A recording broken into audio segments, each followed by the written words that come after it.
جبت لكم واحد الاقتراح اللي هو عجبني، جربته ان شاء الله. اذا دائما في الساهل عندنا واحد جوج زلافات صغار ديال الفرص العادي اللي كنعجنوا به الخبز العادي، ما ممتاز، ما ديال الحلويات، الفرص عادي. وعندنا نصف الكميه ديال القمح انا اللي عندي فيه النخاله، ولكن النخاله ديالو جات بحال السميد، جات رقيقه.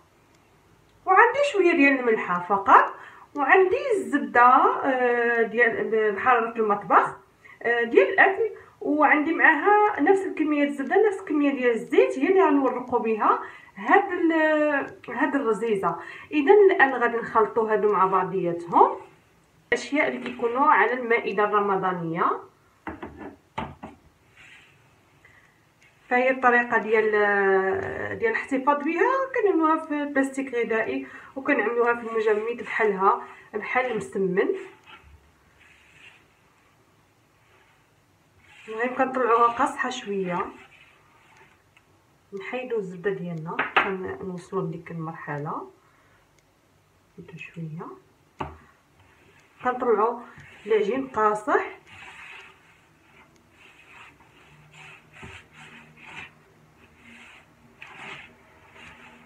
عاد كنبقاو نزيدو شويه الماء بهاد الطريقه، وكنزيدو دابا الماء.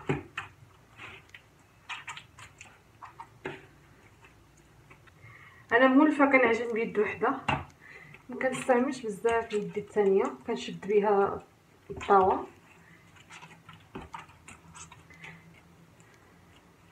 حتى كنطلعوه قاصح، عاد كنبقاو نزيدو الماء باش كيرطب لنا شويه. اذا ملي كنخليو شويه العجين يرتاح، كنرجعو و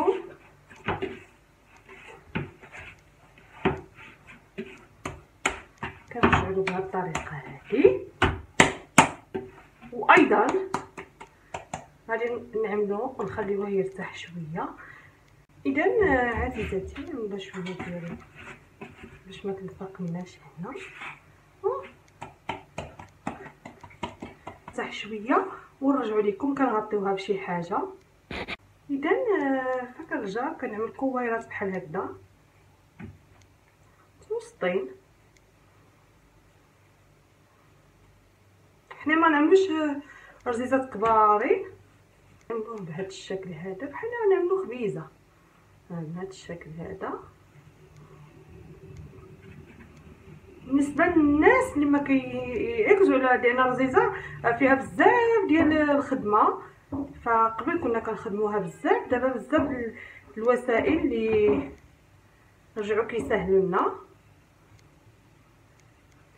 الا نعمل لكم غير كميه شويه، نتوما الا بغيتو نعمل كميه بزاف كنعملوا لهم دابا الان الزيت غير شويه. انا ما كنكثرش بزاف، كتشوفوني الحاجه ما كنكثرش بزاف. اذا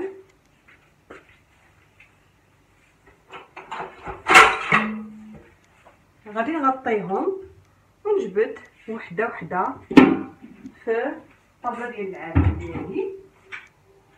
اذا خاصنا تكون عندنا هاد الاله هذه اللي كتقطع البيتزا.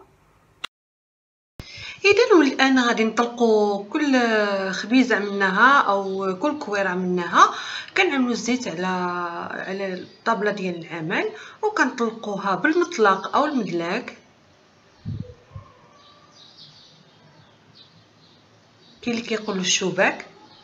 كنطلقوها بهذا الشكل بحال مسمن، ولكن يعني كاسه تكون مرقيقه ما غليظه، المهم بحال العجينه ديال المسمن. نطلقوها مزيان بهذه الطريقه هذه وبقاو غاديين كتقطعوا بالموس. هي سهله جدا. غير هاد القطاعات البيتزا فهي كنستغلوا فيها الوقت، يعني اللي كنا كنضيعوا قبل في الرزيزه باش عادك جبدها بيدك، عادك لويها التلويه الاولى، عادك تلقى التلويه الثانيه، ممكن تخرج ممكن ما تخرجش. بهذه الطريقه صدقوني من المره الاولى غادي تخرج لكم اذا تبعتوا هاد التقنيه اللي كنعمل لكم من الاول. ان شاء الله تبعوها باش ان شاء الله الرزيزه ديالكم تخرج كما ينبغي. هي من اسهل ما يكون الان، يعني كون جالسه غير جالسه وتجي في راسك شهيتي يعني الرزيزه ولا رزيزه القاضي، نديرها بواحد السهوله بواحد السلاسه ان شاء الله.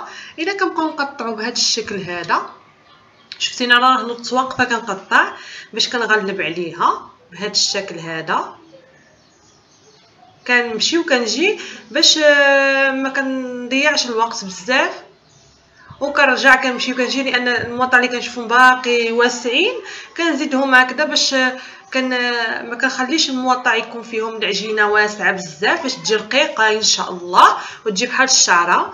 كنعملوا لها الطريقه ديال ملي كنعملوا الشناي كنشوفوا شي بلاصه تكون خاويه كنزيدوا لها الزبده، هي كل ما زدتي لك الزبده كل ما كتلصقش. كنقلبوها من هذه الجهه لان من تحت راه ما عملناش الزبده، كنعملوا لها بحال الرولي، كنعملوها بحال الرولي، كنروليوها ماشي كنجمعوها مره واحده ولكن كنروليوها بهذا الشكل هذا. هي ساهله تجمعها مره واحده ولكن انا كخصني بهذا الشكل باش تجي كلها بالزبده وتجينا ان شاء الله شعره على شعره ما تجيش لاصقه. يعني تقنيه سهله بزاف، راه حتى المبتدئات اللي عاد كيبداو ان شاء الله يتعلموا راه غتجيهم ساهله، يفاجئوا العائلات ديالهم ان شاء الله ويدخلوا هذا رمضان ان شاء الله المطبخ يعاونوا امهات ديالهم. لما لا الانسان يتعاون هكذا باش يبقى لنا حنا هادشي كامل كنعملوه باش يبقى لنا الوقت ان شاء الله للعباده خطوه بخطوه باش تشوفوها حتى الاخر ان شاء الله. ما غادي نعملش يعني ما نعملش الصوره متسرعه او سريعه، انا قلب لكم بلان دو طرافاي او قلبتو باش تشوفوا نتوما مزيان هكذا. قلبت الكاميرا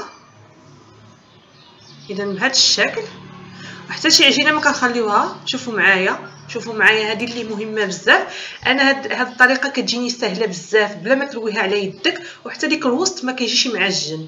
بهاد الطريقه غادي تجيكم واحد الرزيزه ولا رزيزه القاضي فاعله تركه ان شاء الله. كناخذوها على المدلك بهاد الطريقه هذه، كنديروا شويه ديال الزبده ديالنا مع الزيت وكنلويو باش كتجي بحال الرزه. علاش كنقولها رزه القاضي؟ كنلويوها بهذا الشكل هذا. هي بهذا الشكل راه كتطلق بلا ما تطلقوها بيدكم بلا والو، راه بهذا الشكل راه كتطلق لان انا كنجبد عندي شويه وكتطلق العجينه من بعد وكندورها بهذاك الشكل باش تجي بحال الرزه ان شاء الله.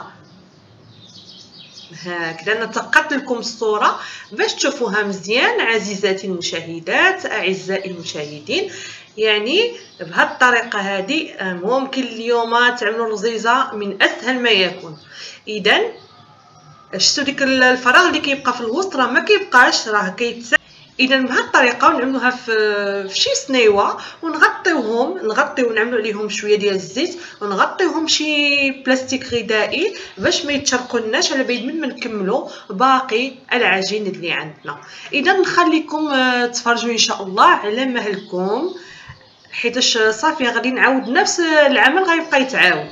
اذا عملت هنا قربت لكم الكاميرا باش تشوفوها عن قرب كيف كنعمل. الطياب كنزلوهم فوق المقلاة عاد كنبسطوهم.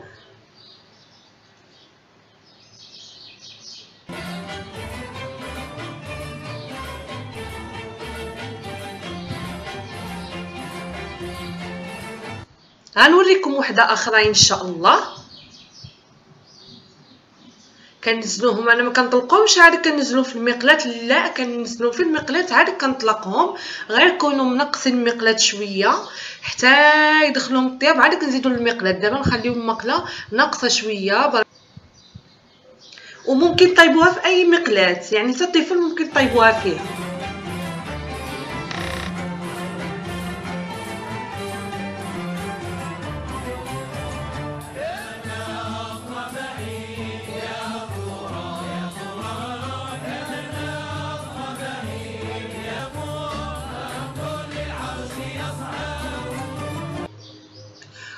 واحد الامر غير ملي كتلهب شويه كنقلبوهم، غير كيتلهبوا كيشدوا راسهم كنقلبوهم عادك، كنخليهم ديك الساعه حتى يتحمروا مزيان. بهاد الطريقه هذه كنبقاو نقلبوا. كنعرفوا الطياب ديال الملاوي، دابا الملاوي حتى هما راه بحال الملاوي، كنبقاو نقلبوا حتى كطيب من الجهتين.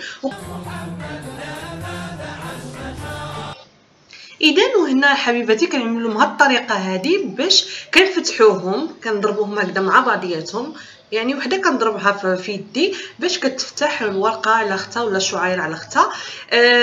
الملاحظه الوحيده هو الا كنتو غادي تجمدوهم ما تعملوهمش هاد الطريقه هذه، جمدوهم حتى تجيو غادي تستعملوهم، سخنوهم وعملوا لهم هاد الطريقه هذه، حتى تسخنوهم عاد كنعملوا لهم هاد الطريقه هذه. اذا بالصحه والراحه.